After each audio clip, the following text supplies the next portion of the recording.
What's good, YouTube? Welcome back to the channel. If you're new, like, comment, subscribe. Today what I got for y'all is an alternate defense similar to the one that I made a couple weeks ago. This is going to be similar to that one. It's a little different than the defense I dropped yesterday, but it's all in the same playbook. So I like to mix in all of these schemes together to make one, full defense. Just to throw your opponent off, he's not going to really know what you're doing here and there. So for this one, it's going to be primarily zone drops. I like to have my curl flats on 25 and my hard flats and cloud flats, soft squats, all that on default. You can mix it up and put this on 25 and have this on like 5. It's all your preference, but for the first few setups, I'm gonna leave it like this. And this defense is going to come out of the nickel 335, and I'm going to be audible down to 335 wide, which you'll see, online a lot. But I just want to let y'all know I'm not copying. I was doing this defense at the end of last year, and I came in. If you look at any of my older videos, I definitely ran this defense at the beginning of the year. Alright, so again, so what you want to do is get 3 good pass rushers here, whoever you want as your pass rushers, and you want to put 3 safeties in that linebacker there, so you want to get the better jumping animation, stuff like that. And that's why people like to audible down instead of coming out like this. In this defense, you can't put strong safeties. You can't do it at these outside linebackers. So you just want to come out at 55, but what you want to do is set your audibles. It should be like looking something like this. 3 Samuel blitz. That's what I use for empty. Somebody asked about empty. How do you defend empty? I'm gonna get into that. And then Mike blitz 3 is the play we're going to be audibling down to. So come out any play. I like to just come out Tampa 2 because it's the first play up there.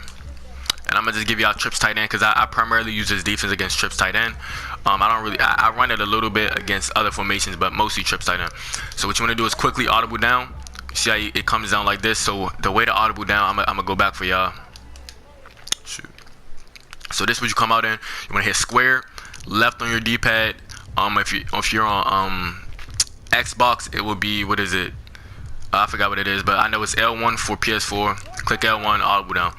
Second step, move your D-line, shift them, and crash up. This is how to shoot inside zone. You're going to be able to shoot inside zone very well. Stop it in the backfield. Also, this is how most people like to use their blitz. So I'm gonna just show you that first. So what you want to do is just move your D-line, crash them out, and hover with your user right about here, and just shoot in. This is not the fastest guy. I don't know who these guys are. The Jets have. I just picked a random team. But that is how you do it. You're gonna shift them, crash up, move your user about right here. Hold on a while. And shoot the I said shoot the inside zone. Shoot the as soon as the snap. I'm trying to use 2 controllers here. Sometimes that will happen. He'll come off. But I have another way to get him to come off, because me primarily I would rather have this guy come free than my user, because though the user blitz is very fast, I would rather fake like I'm user blitzing and then peel off and still get the same amount of pressure. You get what I'm saying? So the way to get that is, what I usually do is crash inside like this and watch. As you see, somebody came off free. I didn't set it up the right way, but it's harder to get one of them to come off. I'm gonna give it a buck, but the key to getting one of them to come off is being closer to the center. So instead of being like right here, either do one of 2 things. You could be closer to this gap, instead of being right behind the D tackle. Me, I'm gonna just stand right here, because what you want to do is get the attention of one of these offensive linemen. So just like that, peel off, lurk back, and you see he comes in free. Now, the last way to do that blitz out of this Mike 3 play, you want to set up the same way and just stand right here. And it's the only reason why I don't like this setup is because you can't shoot inside zone from right there. But if you know it's a passing situation, definitely you can do this by all means. Also, the play 3 Sam blitz. This is the play I went over earlier in the year when I said it was a nano blitz. Well, all you have to do is like sit about right here, let the computer take 2 steps, and then peel off just like that. This is how I used to defend it early in the year. You can definitely still run that. The only difference is it's harder to shoot inside zone. Now, if you have like inside stuff, by all means, have an inside stuff like right here, the D tackle. By all means, run it the other way. But let me get into the coverage aspect of this defense. So again, this is the play three, Mike blitz 3. Now a lot of people, they like to rush. They just do something like this. Throw 2 curl flats, have a 3 rec, and rush 2. Me personally, that's not football. You will probably never see me rush 2 in any of my defenses, simply because in real life nobody in the NFL is going to rush 2 unless you have like Lamar Jackson. They're just throwing an extra spy out there, and if you rush 2 in real life, you're gonna get ate up on the ground regardless. So I'ma always have at least 3 rushing, because in real life, the least amount of rushes is usually just 3. That's usually how it is. And I'm a guy that plays real football, and I'm not with all this Madden defense BS. But the way that I'm gonna set up the defense is simply like this.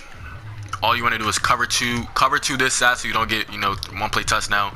There is cover 2 1 play touchdowns, but if you see your opponent trying to do that, usually I guard that myself. Or all you have to do is leave it as a normal double Mabel like this. Just leave it like this. But the first setup is cover 2 that side, and the reason why I like to have this cloud flat and have him at default is hold up, let me put him back into a curl flat, and that is because I don't want him to play too deep, but I don't want him to play too short. I don't want him at 5 and he's playing and if they run like a play like a double sail where he doesn't get to this corner, something like this, a clear out route, corner route, I want him to be able to play that as well. I just don't want him at a certain zone depth. I like having this vertical hook because he does guard tight end post routes, slants, depending on if you want to put zone drops on this guy as well, motion slants. If you shade down, he'll play a good motion slant, stuff like that. So yeah, for the first set of offense, I'm gonna just show you why I like that a cloud flat instead of a normal flat. That was a terrible pass lead, but the cloud flat was definitely underneath. Actually, he looked like he didn't play it as well. I don't know what that was. Always keep your user on a blitz angle. That's how you get the better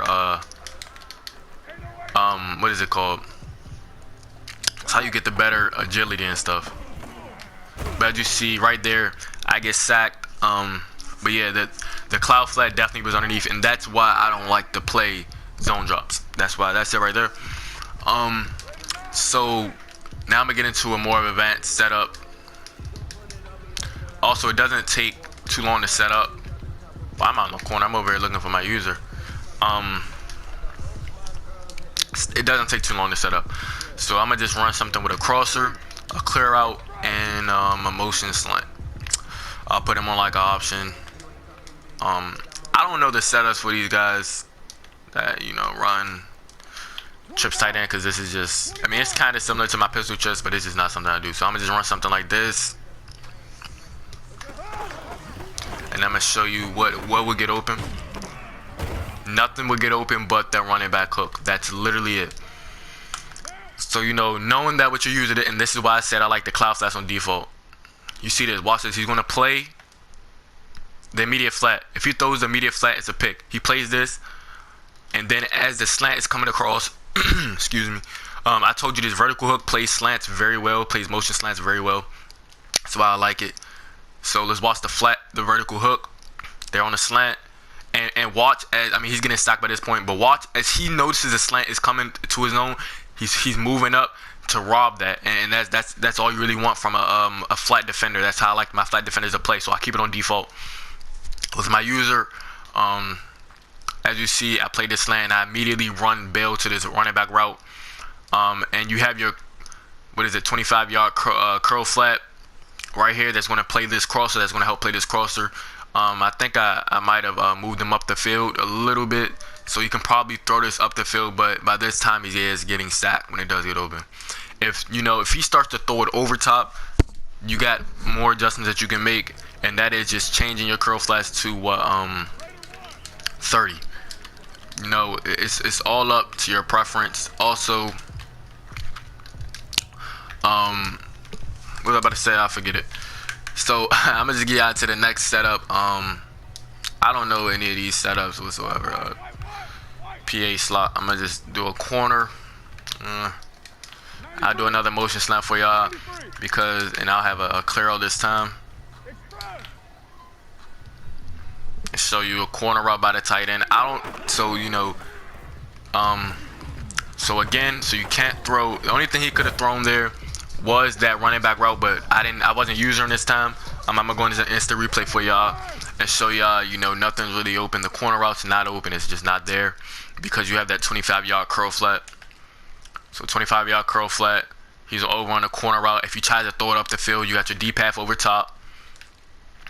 You know, the motion slant, of course, the motion slant is straps. This is my user's right here. He's blitzing because I wasn't on him.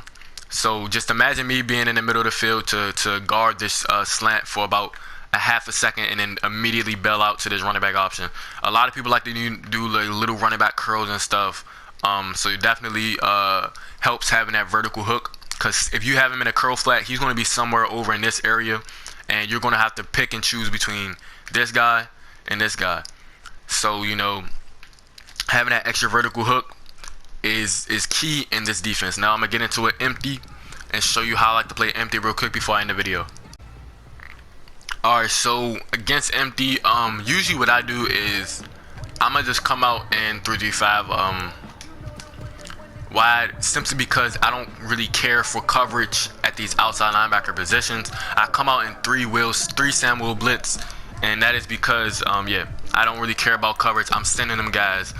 And if 9 times out of 10, if they're ever in the zone, ooh, voice crack. I'm gonna give you a middle high low. If they're ever in the zone, it's just gonna be like a quick 5-yard flat or something like that. So all I want to do is press, put this safety in an inside quarter, and that is to stop the seam streak. A lot of people like to throw seam streaks out of empty, and put this guy in a vertical hook. This is literally it. Well, and all I do is blitz all my linebackers, so it should look like this. And you just want to sit right here. We want to get instant pressure. Force him to make a decision quick. Just like that, bail out, and you're lurking the flat. I mean, I said the flat, the middle. So I'm just going to instant replay real quick and show y'all how, you know, it stops any vertical routes. I promise this setup is very good. You see he's inside of that. This guy is open, but by this time he is getting sacked. So you feel me? By the time he finishes his break right here, he's already getting sacked. Now, the reason why I get people out of empty quick, nobody ever runs empty on me for a full game, simply because as soon as I send this blitz and they see it come in, they see everything strapped, you know, because their first read 9 times out of 10 is going to be a seam streak by either this slot or this slot. I promise you. So if they put him on a streak, anything like that, that's why I have that vertical hook right there. You see his shades inside. It gets enough depth to where he can't throw that ball. He even plays the little post to cut on a break. And yeah, so he's getting sacked. So, you know, this is how I play empty. I'm sending the dogs 90% of the time. And then if I ever do, you know, find somebody that just want to stick in empty and just throw picks, I get a lot of pick sixes. Another coverage defense is simply like this. Oops, I put the wrong dude. Always want to bless your user. Have it look the same, but instead you got an inside quarter, you got 2 flats and a vertical hook. So similar to the other defense versus like trips and stuff, and this is just a very good defense altogether. You could just throw this guy to a hard flat like that, but again, I'm right here with my user. Nothing's really open. R1 gets taken care of by that vertical hook and that inside quarter, and you know, it's just all around solid defense. Now that's all I got for y'all today. Remember to like, comment, subscribe, share, and I'm out.